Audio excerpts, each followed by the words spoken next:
It's going to be a hard time. Yes.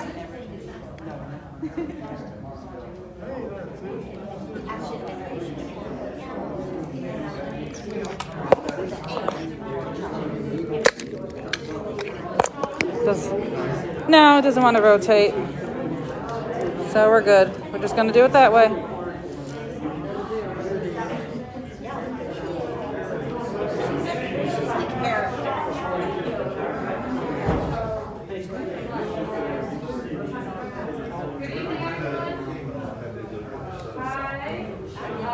My name is Beth. I'm the library director here at the Lee County Libraries, and I'm very excited to have an in-person program and welcome Charles Oldham. And Susan Ledotti is going to do a better introduction of him. So we welcome you. Thank you. If you need anything, please let us know. There's hand sanitizer and bathrooms are out in the hall. Well, this is a wonderful turnout. We really weren't sure how many were going to be able to be with us tonight, but this is such a tribute to Charles that you all wanted to be here and experience his, I guess we could say, almost book launch, hometown book launch. My name is Susan Ledotti, and I'm president of the Friends of the Lee County Library. And we're just so excited to have Charles with us. As most of you know, he is a hometown product, and this is actually his second book. His first book was The Senator's Son, and he came and read for us there too. So we're excited that he's here. We do have copies of both of Charles's books. If you have not been able to purchase one yet and would like to purchase one, we'll have them afterwards for sale, and I'm sure he'll be glad to sign those for you. And I also want to put in a punch for the Friends of the Lee County Library. We are a nonprofit group, and we exist to serve the library and support their programs and things that they have going on. And we are always looking for new members. So if you're interested in joining our group, we do have membership cards. I know some of you are past members that maybe need to renew your membership. And we do have a few of our board members tonight. We've got Kathy Jones, Jane Smith, Kathy Castriva. Is there anybody else I'm missing? I know Diana Atkins is going to try to come. Sarah Slade and Shay Denton were not able to be here tonight. But again, thank you so much for coming. It means a lot to us, and it means a lot to Charles, and just hope you'll sit back and relax and enjoy. All right. If you can't hear me, just wave at me. But I really want to thank Susan and Friends of the Library and Beth for doing everything to put this event together. I really do appreciate it. And it really means a lot to be here back in Sanford and to present my book to people I know so well, and it's very, very gratifying, sincerely. So thank you so much for coming to my discount TED Talk. And this is, I was just remembering back to back in 2018 when I released my first book, and I did a talk that was very, very similar to this. That one was about, it was another true story, and it was about a kidnapping mystery. And this is, I think I probably said this at the time. I talked about how surprised I was that no one had beaten me to that story. No one had written a full account of it yet. And the second book is even more so. I'm really, really astounded that no one wrote a full account of it yet, because I think it's even more fascinating. This one it's not so much a mystery that needs to be solved. In this case, I think we know pretty well what happened as far as the events are concerned and who did what, although it took a little bit of time to figure it all out. But this one is fascinating because it's a very it's very captivating and very, very grisly murder story, for one thing. But beyond that, there's the politics and there's the legal drama behind it, which is also very, really fascinating. There were so many twists and turns in the case, and so many of them, in fact, were unexpected, completely unpredictable. That's what really makes it fascinating. There was a full-length motion picture made about it back in the 1950s, which people don't remember very well because it wasn't a very good movie, frankly, because it didn't follow the events very faithfully. But I think partly because of that, the story has been forgotten to an extent, which is really a surprise. So I came across the story by accident. frankly. Just by chance, I found a historical review article that was written back in 2014. And I don't know why in the world has no one ever written a book about this. Somebody should. So I did. And here we are. Bear with me just a moment. Still work? Okay, cool. The story begins in a place that I'm sure a lot of us here are familiar with, Southport, North Carolina. And we all know what Southport looks like now. It's a very beautiful, historic tourist town, filled with lots of chic vacation homes and delicious seafood restaurants and that type of thing. And back in 1905, when the story begins, that's what Southport looked like back then. It was very much a working man's town. It was a very hard-scrabble fishing and trading village, and it was situated right there on the Cape Fear River, where the ships headed into Wilmington would typically dock before heading up the river. And that's what Southport was like back in those days. And that's where the story begins, because on one particular night in 1905, there was a ship called the Harry A. Berwyn that was passing by just off the coast. And we have a picture of that, in fact.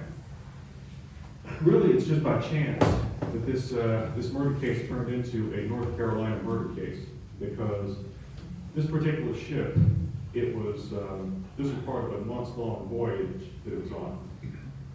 The voyage originated up in Philadelphia. They were carrying a load of coal from Philadelphia down to a port in Cuba. And they dropped off the coal, and then they traveled up to Mobile, Alabama, picked up a load of lumber, and then they were transporting that back up to Philadelphia. And so it was while they were en route off the North Carolina coast that this event happened. That is actually a picture of it after the ship was brought into Southport. It's a fairly good-sized ship. As you see the dimensions right there, it's about 204 feet long and 4 masts, completely wooden vessel. These were the days when wooden vessels were still being used, but they were kind of phasing out when the days when gasoline and coal engines were coming along. But the night that this happened was October 10th, 1905, and when the ship was about 25 miles off of Cape Fear, it was encountered by another vessel that was in the same shipping lane. It was called Blanche King, was the other ship. And the crew on this other vessel noticed that the Berwyn was sailing kind of erratically. It was zigzagging very unpredictably, and they had a distress lantern hanging from the mast. So the guys on the other ship came alongside trying to figure out what was going on, and when they came within hailing distance, someone on board the Berwyn shouted out to the guys on the other ship, "A man has killed the captain and all the officers, and we want to be taken off of this ship." So when the other guys on board the intercepting vessel, they realized that there was something going on here, and they needed to board the vessel and figure out what was happening. So this is what they found. Eventually, it was determined that on board the Berwyn there were eight people. I refer to them collectively as crew, but really there were 4 officers on board the ship, and there were 4 other sailors who were technically called crew, but 8 people total on board the ship. And as it turned out, only 3 of them were still alive. 5 of them had been murdered. And what the guys on the intercepting vessel, the King, they decided, well, what they needed to do was take possession of the ship and tow it into Southport, which is the nearest port. And so that's what they did.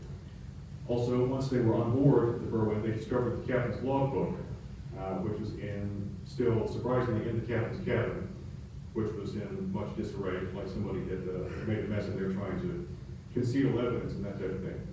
That logbook actually exists still. I found it in the old court file, which is in the National Archives, which is very interesting to read. But what we determined was that the captain of the ship, and that's what he looked like, he was a fellow from Maine originally. Actually, several of the officers on board the ship were from Maine also. There was the captain, his name was Edwin Rummel, and there was also a first mate and a steward who did the cooking on board the ship, and there was an engineer who took care of the machinery on board the ship. They were the 4 officers. And it turned out that all 4 of them were dead at this point. Their bodies were not to be found because they had been thrown overboard into the ocean. They were never recovered. On board the ship at the time, there was one dead body who was lying on the deck of the ship. And he was dripping blood down the deck of the ship because he'd been shot. There are 3 people still alive, as I mentioned. One of them actually had been disabled. He had been chained down to the deck, hand and foot, by the other 2 guys. And now we're getting into mug shots right here. The fellow who had been tied down and apprehended, his name was Henry Scott, and that is him. Picture taken later in jail. He said his name was Henry Scott, although frankly I have my doubts about whether that was his real name. Probably wasn't. He said that he was from either Philadelphia or Baltimore. He gave varying accounts of what had happened. The dead man, who was lying on board the ship, his name was John Coakley. He was a sailor, and he was originally from either the Bahamas or somewhere in the West Indies. And he, as it turned out, he was later buried in one of the cemeteries in Southport. I mentioned Henry Scott right here, and I labeled him as the bad guy in the story because it became quite clear later on that that's what he was. It wasn't so clear in the beginning because there were 3 people remaining alive on board the ship. They were telling completely different stories about who did what and who shot whom. The other 2 fellows, you can see these right here. These are obviously prison mug shots. So at least at the outset, you can tell that the legal consequences were not great for these guys. But as I set forth in the ship, these fellows named Arthur Adams and Robert Sawyer, these were in all likelihood fall guys. These were 2 other of the lower deck sailors who were on board the ship. And they also were from the West Indies. They were not U.S. citizens. They were technically British subjects because one of them was born in the Bahamas and one was born on the island of St. Vincent, which is in the Windward Islands in the Caribbean, which were still British territories at the time. So we got 3 people still alive, and it became very clear very quickly that there were 2 different theories about who did what.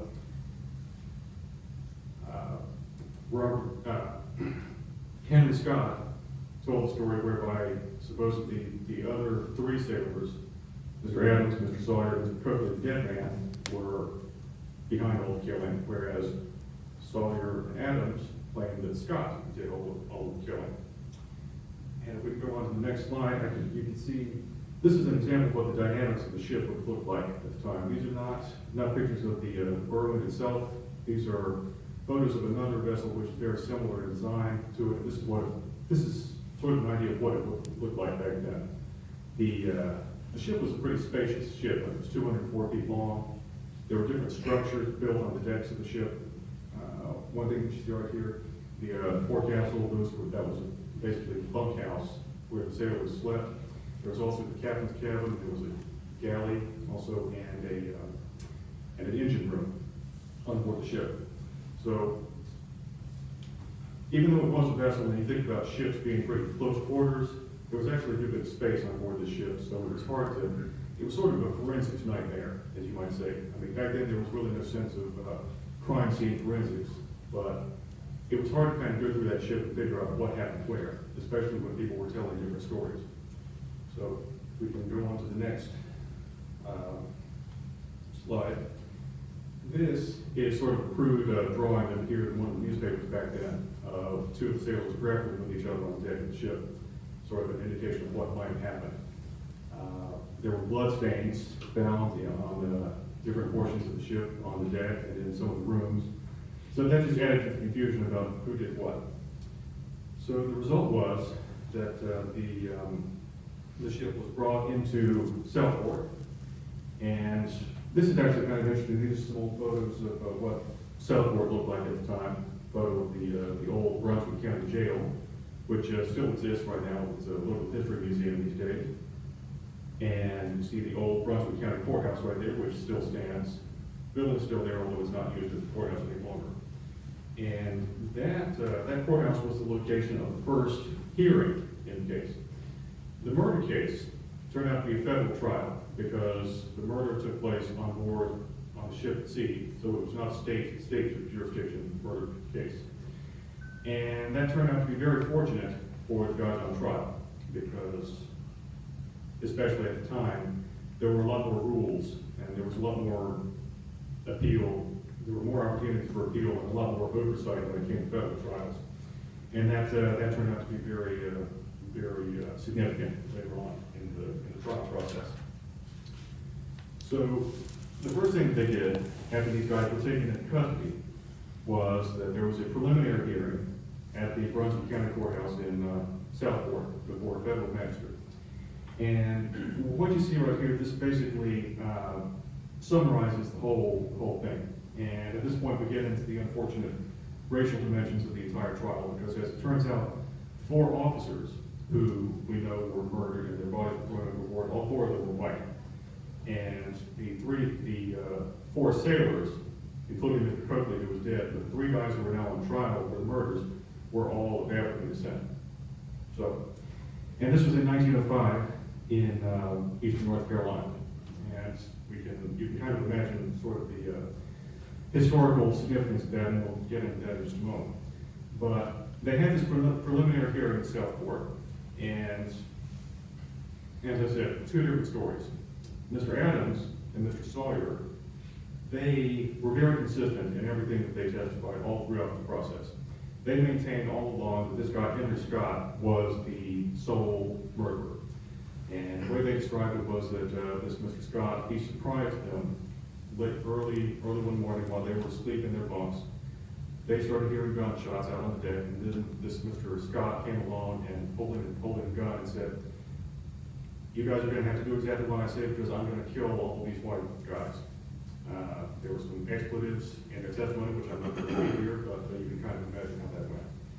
And Adam Sawyer testified all along that Mr. Scott held him under the gun for the next several hours while he went through the ship, hunting down the other 4 officers, shooting them one by one, and then throwing their bodies overboard. And it wasn't until some hours later when they had a chance and they seized the opportunity to tackle Scott, beat him down and chain him up, and signal to the other ship when it happened to come along. So that, as you imagine, was their story. Scott told a completely different story. He maintained that the other 3 sailors, Sawyer, Adams, and Coakley, were in it all together, because they, unlike him, they were all West Indians, and they were friends and so forth. And supposedly the other 3 guys had all conspired to bring guns on board, and they were going to kill the officers and steal the ship. And eventually each of them shot one of the officers eventually, and then Scott was the one who got tackled later on because he objected to the murders and so forth. So, in other words, you got the guys that are flipping the script on each other all through the process. The people listening to the testimony in that first hearing, they really didn't know what to make of it. But the result was that they treated it sort of like a grand jury proceeding at the time. So at the end of it, all 3 of them were indicted for murder and mutiny under federal law at the time, and they were sent up to Wilmington for trial in federal court. And if we can go to the next slide.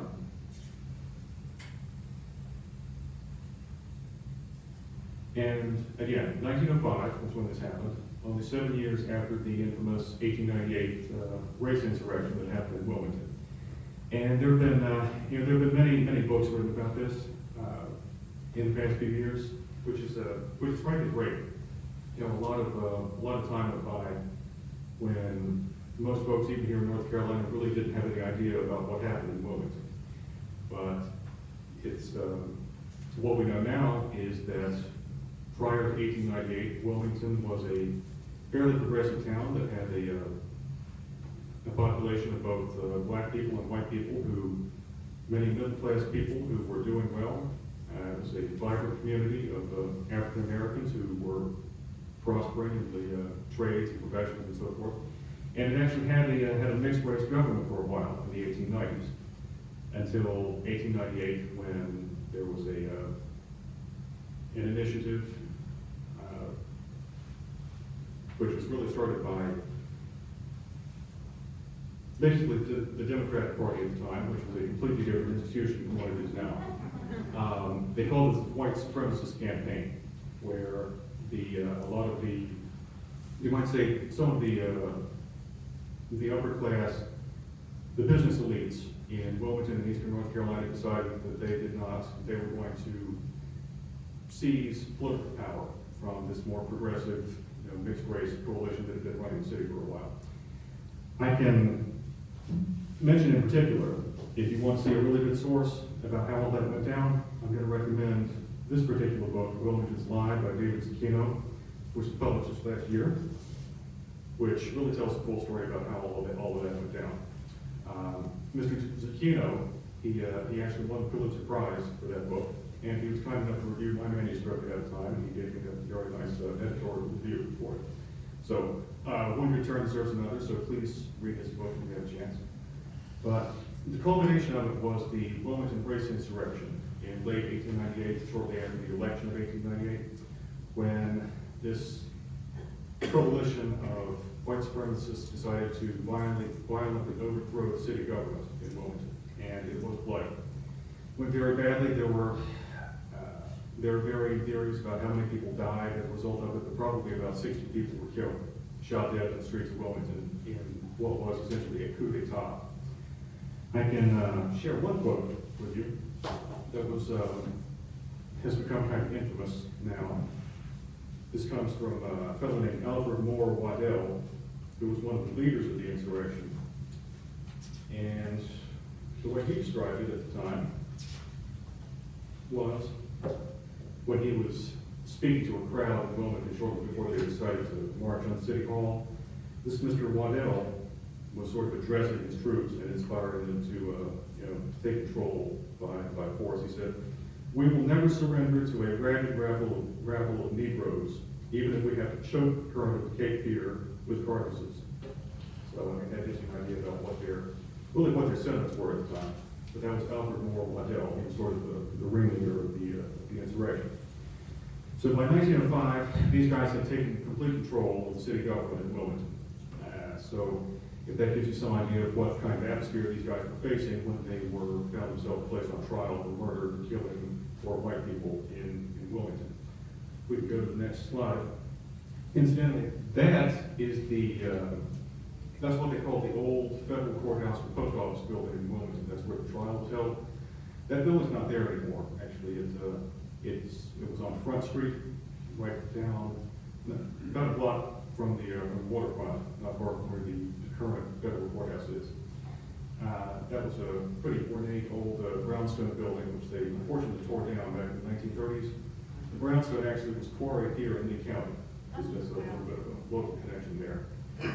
But the trial started on November 1st of 1905, which was approximately 3 weeks after the murders occurred. Things moved a little bit faster back then. Go to the next slide. All right. And what's really interesting, though, is the way the political dynamics broke down at the time. Because it was a federal trial, you had a federal judge who had been appointed by a Republican president. And the prosecutor also was a federal appointee. Both of them Republicans in a town that was now run entirely by the Democrats who had taken control of the local government by force just a few years ago. So those guys were kind of in an awkward position. And the judge, I have to give him credit because he did oversee the trials in a very fair and even-handed manner. Even though he had political pressure on him, a lot of newspapers criticized him often because they claimed that he was a carpetbagger and he was a tool of the federal government and so forth. So he had a sort of a tough political tightrope that he was walking, but he did well. And the prosecutor was also in a kind of similar position because I can tell you he did not want to try this case because it was so fraught with racial issues, and his job was always under pressure because he was constantly suspected of being a carpetbagger as well. But the defense attorneys who were appointed to represent these black guys charged with these white people, both of them actually were staunch Democrats who were intimately connected with people who had run the insurrection just a few years before. So they also were in a particularly awkward situation. But I have to give them credit too because they actually did their job well, and they represented their clients, and they filed all the motions that they needed to, at least for the record. And they gave them as good a defense as they could given the circumstances which I'm about to describe. As I said, things moved really fast back then. And we did not have discovery, we did not have any of the tools that we now take for granted in murder trials. Adams and Sawyer were put on trial first. There were two trials because the guys were telling different stories. First trial was Adams and Sawyer, and their trial took about 3 days. Mr. Scott, the antagonist, was the primary witness against them. The prosecutor put Mr. Scott on the stand and got him to testify about how the other guys conspired against him and they all planned to do the shooting, and then they tied him down when he objected and so forth. The jurors were all drawn from, mostly from eastern North Carolina, in particular the southeastern part of North Carolina, from Wilmington up to about Laurinburg in that area, which was the very area where the racial politics had been the harshest during the past few years. And as you might guess, they were all white males. So not a very hospitable setting for any of the defendants. Mr. Scott testified for the prosecution, and then Adams and Sawyer both got on stand. They were very consistent in the stories they told. They said, no, we had nothing to do with it. Scott did all the shooting, and we had no idea about it, and then we eventually tackled him as soon as we got the chance. So that trial lasted for about 3 days. Jury deliberated for a couple of hours. Guilty verdict. Both of them sentenced to death by hanging. They took a 30-minute recess, and then they called 12 more jurors in the jury box, and they started the second trial. Whereupon the prosecutor then put Adams and Sawyer on the stand as his prosecution witnesses after he had just gotten death sentences against them hours before, and got them to tell the very same story that they just told in their defense, now against Mr. Scott, who was on trial for the same murders. So that's what they did. They told their story again, completely consistently with everything they said before. They said, we didn't do it, we were surprised. Scott did it all. Scott took the stand again, and he told his story to some extent, and they concluded that trial. Jury deliberated, guilty. Mr. Scott also sentenced to death. It all happened very fast, as I mentioned, but again, I will give credit to all the people involved, the judge and the attorneys, because they kept everything on the level as far as the motions, and there were no disturbances in the courtroom, there were no riots in the streets outside. They kept everything orderly, and I think that's primarily because it was a federal case at the time, because there was more. They knew that there was such a thing as a right to appeal in federal cases back then, and they had to be more careful than they would have been if it had just been a state trial. So that's where things stood after the trial was over. But at the same time, a lot of people in Wilmington, just listening to all of this, they said, well, something's just not right here, because we got 3 different people telling different stories, and they can't both be true. And, whatever actually happens, somebody is going to be hanged, even though they're not as culpable as we think, because both of the stories can't be true. And what really surprised me is that even some of the newspapers in Wilmington started to notice this, and they said, well, this is just not right. And Mr. Scott in particular, they started to have suspicions about him, because something about him just didn't sit right. He was just a little too confident on stand. He seemed cocky. He had a tendency to he seemed a little bit jocular. He liked to joke around, even when he was testifying, and his story sounded like it was rehearsed, even though he changed some details from time to time, whereas the other 2 guys were completely consistent in everything they said. They never changed their stories. But people started to get the impression that this guy Scott was just not, he wasn't telling the truth, basically. And people could see through it, and surprisingly enough, the newspapers started to comment on this. Even though these were some of the same newspapers who had been very favorable towards the insurrection and the white supremacy movement just a few years earlier. And that surprised me a lot. I mean, it's a nice surprise, actually, because we might be conditioned to think, well, there's no way that these 3 African-American guys could have ever gotten any measure of justice in that time and setting. But as it turned out, some unexpected things happened. So, after the trials were over, all 3 were sentenced to death, and they were awaiting execution, but there was a lot of grumbling behind the scenes and saying, well, we need to do something about this. This is just not proper. If we can go on there. Yeah. Shortly after the sentences, somebody mailed this letter to Henry Scott in the jail. And I found this in the court file, and this is really interesting because I suspect it was a hoax, but somebody wrote this letter to Henry Scott claiming that, sort of hinting that he had taken part in another murder that had occurred in Alabama several years before. And they also, the writer of this letter was also claiming that Henry Scott was involved in some sort of insurrection conspiracy to overthrow white supremacist governments in states throughout the South. Now, this sounded really strange, and I think people reading the letter, it was intercepted by the jailers at the time. They saw it and they figured that it was probably a hoax, but we ought to look into it more closely and figure out what's going on. And this happened at the same time when the attorneys for Mr. Adams and Mr. Sawyer were actually working on their appeal. They were going to take it to the Supreme Court, and they were going to seek clemency from Theodore Roosevelt, who was president at the time. And while that was going on, the jailers decided that they would use this letter as a means of trying to pry Mr. Scott for some information, trying to get him to confess and come clean about what he had done. So they talked with one of the African American ministers in Wilmington, who had been ministering to the three guys while they were in jail. So they got him to go to Scott and said, find out what you can, see if you can get him to come around and tell the truth here. And I would really love to know exactly how that conversation took place.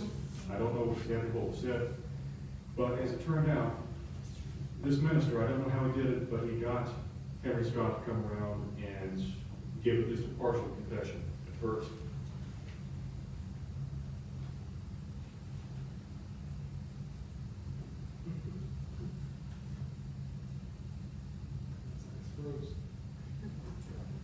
Yeah, okay. And as it turned out, very shortly before Mr. Scott's sentence was carried out, he did give a full written confession to the crime. And this was in July of 1906. And he completely changed the story. He said he was now claiming that the murders came about when the officers on board the ship decided that they were going to conspire together to frame the black sailors for mutiny, accuse them of trying to steal the ship so that they would then have grounds to deny them their pay. And Mr. Scott claimed that when he got wind of this, he decided to take out some guns that he had smuggled on board the ship, and then he shot all four of the officers himself within a matter of a few minutes. This is completely different from any story that he had told earlier, and it probably wasn't true, but he did actually put this in writing. It was witnessed by the jailer and several other people, the sheriff and so forth, and he actually gave this as a legal statement right before he was hanged. And I'm going to do a little bit of a reading here because this particular passage I think is particularly neat. Bear with me just a moment.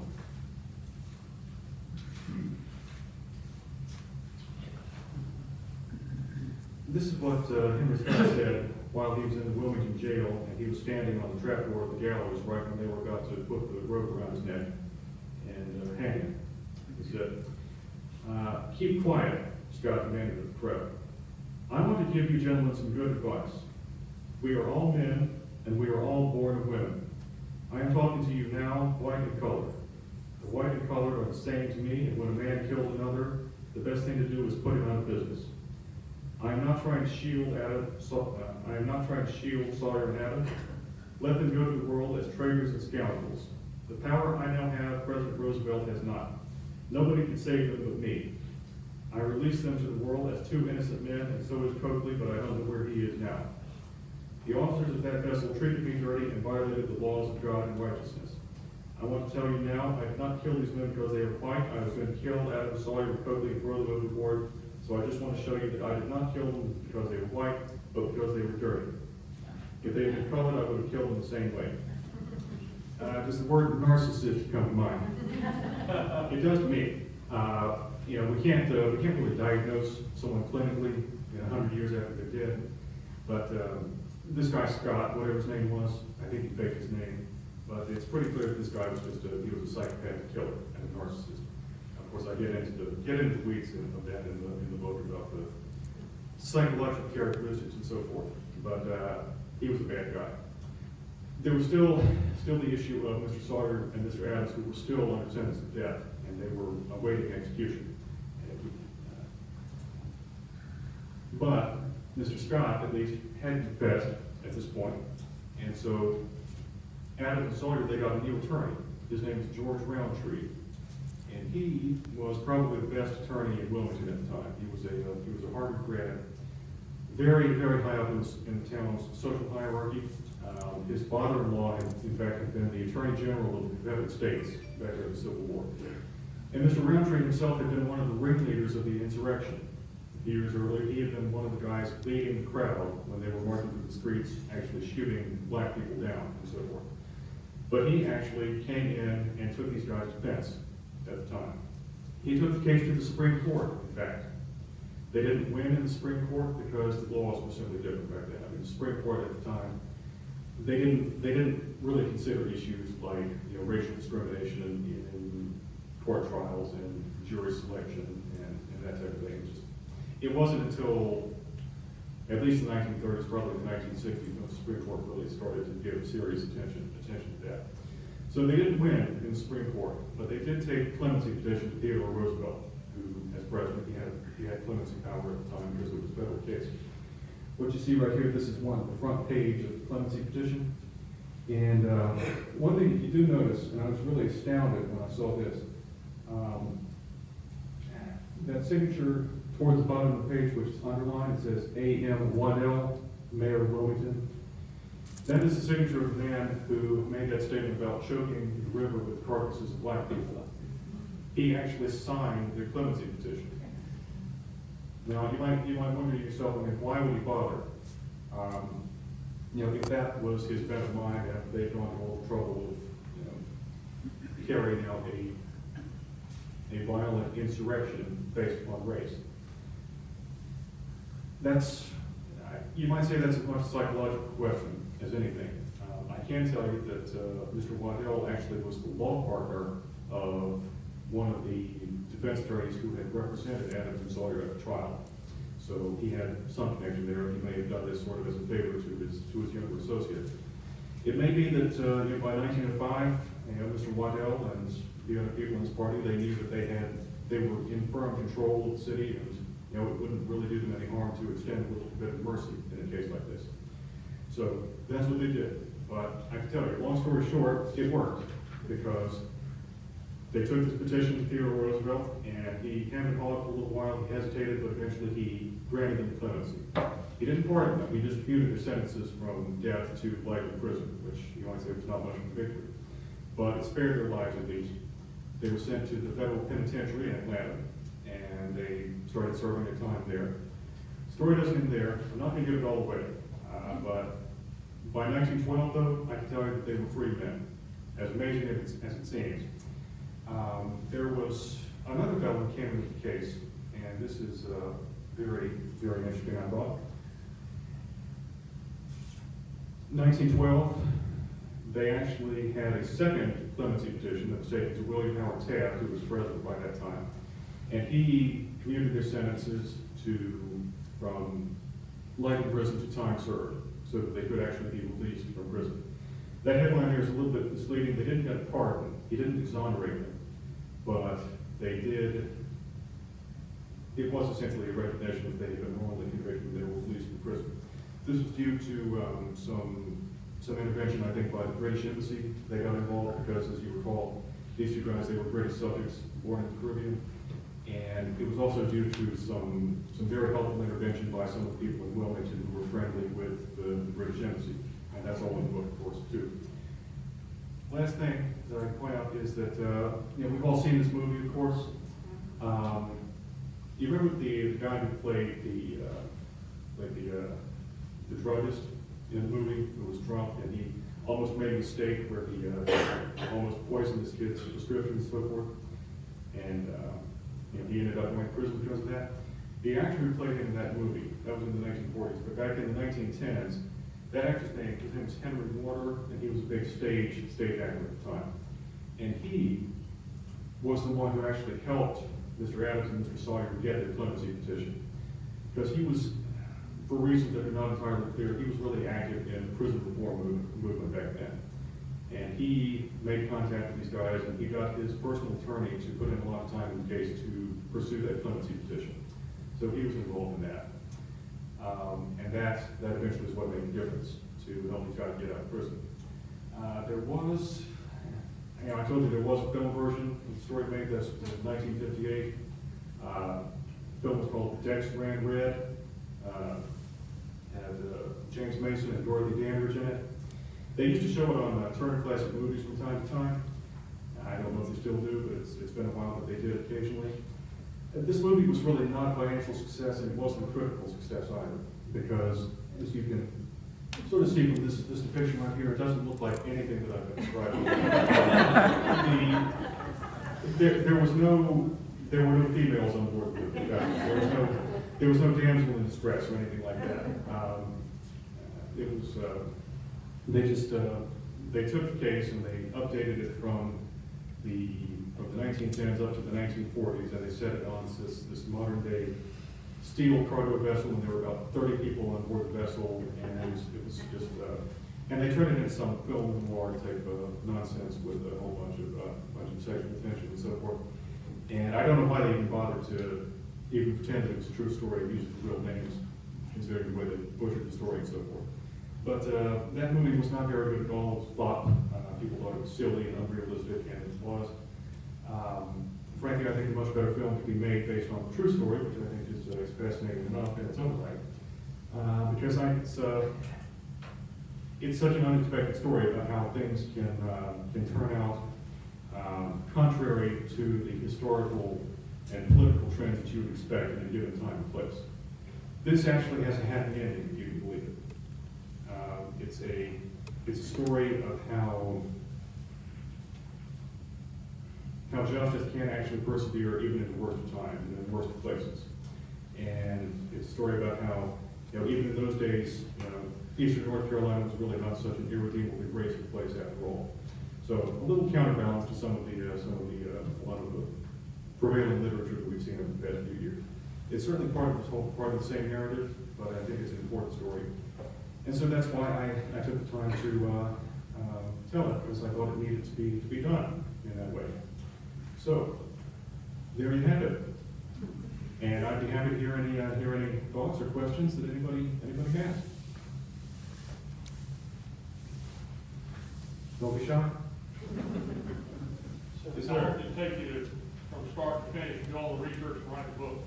Total, it took about, it took a lot of weekends, as you might imagine. I started it back in, this was around 2019 after I released the first book, and so total about 2 years or so. And as you might imagine, it involved a good bit of travel around. I had to go to the National Archives, which fortunately I had a chance to do before everything shut down because of COVID. I had a chance to get down to the archives, which are actually based in Atlanta. That's where I've got most of that documentation. Of course, a lot of it is online these days also, which helps. Yeah. How did you learn of this story to begin with? Totally by chance. I came across a historical review article that was written about it, and that was published back in 2014. And like I said, when I read that article, I thought, this needs to be a book. I'm surprised that nobody has really gone into it fully. I mean, especially given the fact that there was a movie made about it, which was really such a harsh departure from true events. I thought it would be appropriate for somebody to tell the true story. Mm-hmm. How do you think it turned out differently in this book because of your law background and what you were able to see in the primary documents? Well, the question was, how does my law background in legal practice, inform this? I can't really put myself in that time and place because it was a very, very different and much harsher time. And it's hard to imagine exactly what the kind of tension that must have been in the air for the guys who were trying that case back then. I know basically how a courtroom works and how attorneys think and so forth. So that's a little bit of help, but not a little bit, but not a whole lot in terms of how, really what was really going through their minds at the time. I have to use my imagination on that. Was there an aha moment when you were doing your research, when you had that realization that you really had something, and what was that? Well, actually, the aha moment, if there was one, it came along pretty quickly as soon as I saw that article. I thought this needs to be a book, and it needs to be a movie, frankly. So, because it's just so, I couldn't believe that I'd never heard of it before. But in your research process, was there any piece of information that you in your archive and things, you went, oh, this is something that was, I don't know, that moment where you realized you really had something that was very different? When I found that clemency petition with Alfred Moore Waddell's signature on it, that was striking to me. That was pretty amazing. In fact, I had to really go back and look for some other documents that had his signature on them, just to make sure that it wasn't faked, and I don't think it was, which is pretty astounding. Yes?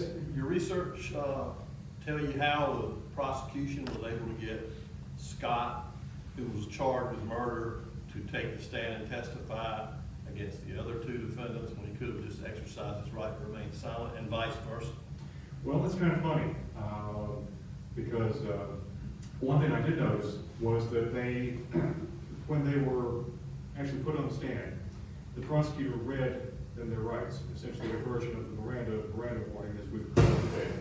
I know who's asking the question, of course, but a man who is quite familiar with all the ins and outs of legal practice and criminal trials and so forth. So it's coming from the right place, but yeah. They were given that warning. They said, do you want to testify? And of course they said, oh yes sir, we want to testify. Remember, of course, the situation that they were in, when you would question whether it really was a free choice on their part. It wasn't. Mm-hmm. Do you think the first verdict was solely based on race, or do you think enough evidence was put forward that justified the sentencing? I think in the initial trials, I mean, the case was pretty well baked from the beginning. I mean, considering just the bare facts of the case, and considering where the jurors were coming from, and considering who the jurors were, when they, I have a feeling the jurors believed they were expected to deliver the jury verdict, the guilty verdicts, which they did. But it's really interesting that after all was said and done, after the verdicts were delivered, and after Scott was hanged, because everybody recognized that he deserved it, a number of the jurors who actually served on the Adams and Sawyer jury, they came around and actually signed a petition themselves for clemency, because they recognized that no, they didn't really do it. Again, that was after the fact, and they didn't really have to identify themselves to any real extent, but I thought that was very telling as well. The jurors themselves recognized that it was a miscarriage of justice. So. And was the evidence in that case based solely on Scott's testimony? There really wasn't anything else, because the only three people who survived the events on board the ship were the three guys themselves. So it was just the two dueling narratives going back and forth between them. So yeah, that was basically it. Mm-hmm. Charlie, did I understand that it kind of you're surmising that Mr. Watkins testified the way he did to get him released to have an effect on what was going on in Wilmington racially at the time? Did you say, is that what you said? Well, I was kind of speculating about why he would have been inclined even to sign the clemency petition at that point. I suspect he was actually the mayor of Wilmington at the time, because he had led the insurrection that put him in power as the mayor of Wilmington. So he didn't have anything to lose by that point, and most of the people who were in Wilmington's power structure at the time didn't have anything to lose at that point, because they had taken full control, and they had purged almost all black people from voter rolls, and they could basically do whatever they want. So maybe they could afford to be merciful in just this one instance. So So that's my best guess. Do you think it did affect his history to any degree? Mr. Waddell's history? Yes. You know, I doubt that it really changed his mentality in any way. It might have given him a little bit of salve to his conscience maybe, but that's speculation on my part. Bit of a mea culpa. Maybe.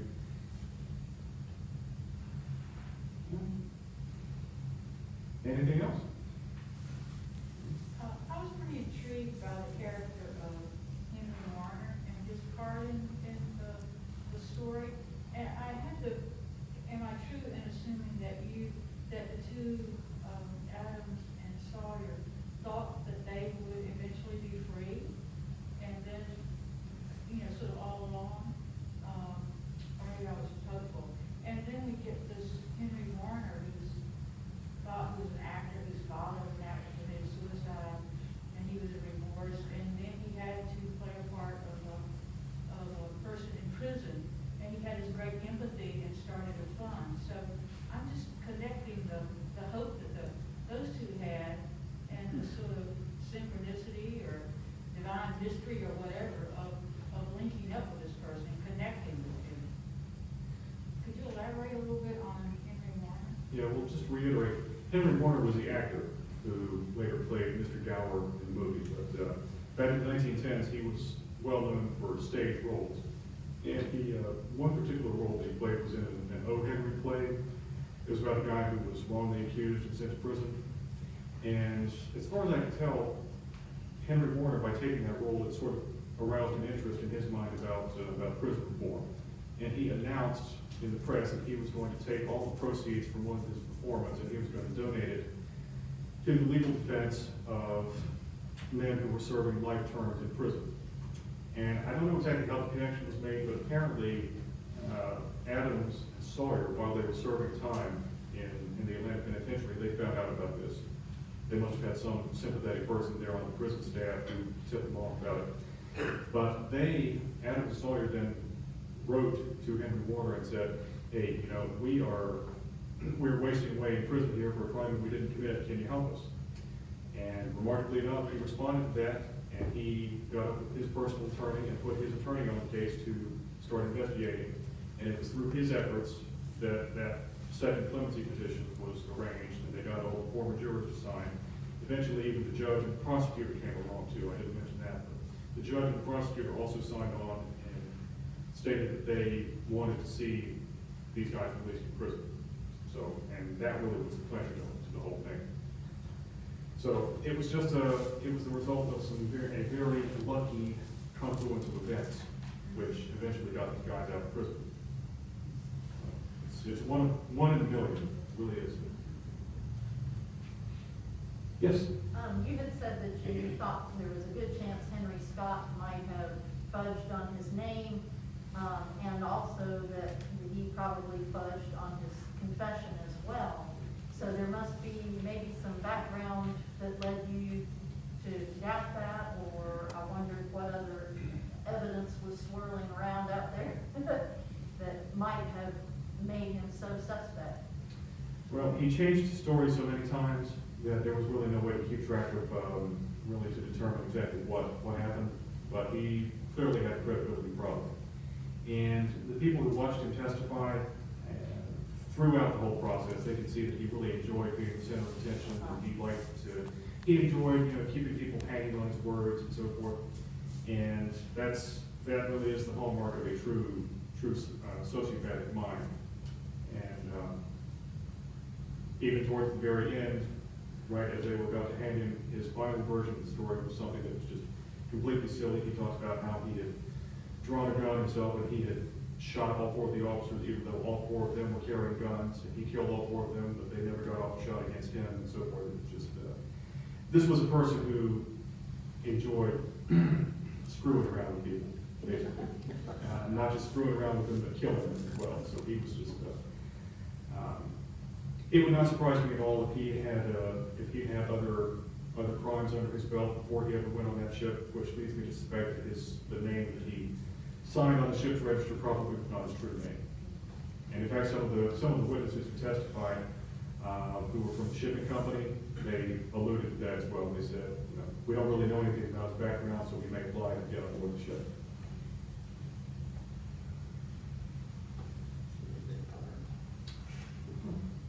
Yeah. How focused was the nation on this event, in terms of national publicity? Well, it wasn't until after the verdicts were delivered in the original trials that the national media started to pick it up. I know, I saw some, after all three of them were sentenced to death, the papers in Washington, D.C., Chicago, and New York, they started to cover it because they were taking note of how, you know, something's wrong here. It wasn't just the Wilmington press, it was the national press as well, they said. We've got a prosecutor who has essentially gotten death sentences against 3 people, presenting 2 completely different stories that are 180 degrees contrary to each other, so they can't be right. So if this goes forward, at least somebody's going to be hanged wrongfully. So that's what really got the national media to focus on it.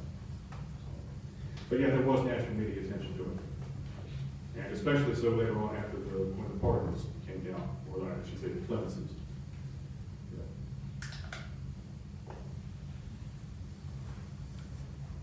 Any other questions? Are you working on an idea for your next book? I have a few ideas that I'm bouncing around. I'm not sure which one I'm going to go with yet, but I've got some possibilities. Great. There will be more. Well, I want us to all give Charles a round of applause for coming.